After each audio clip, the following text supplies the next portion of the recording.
This is just a real quick tutorial about how to use the gradient tool. It's right here on the keyboard. It's Control F1 if you want to switch to it automatically.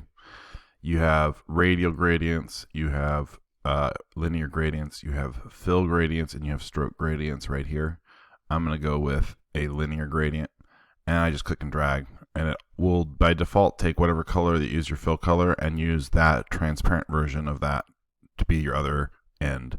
But you can check, you can click on those, and then you can pick a color, and if you're like doing a value range, for example, you go light, and then in the same band you could go dark, something like that.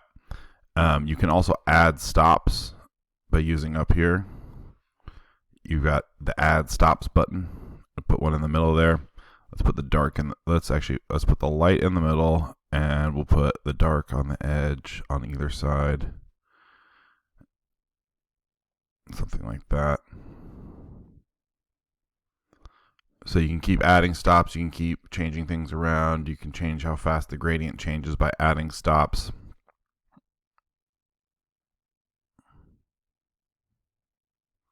Depending on where you have selected, that's where it's going to add the stop.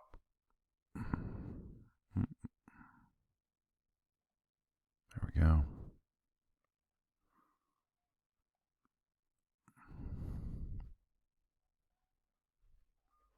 So that's the gradient tool.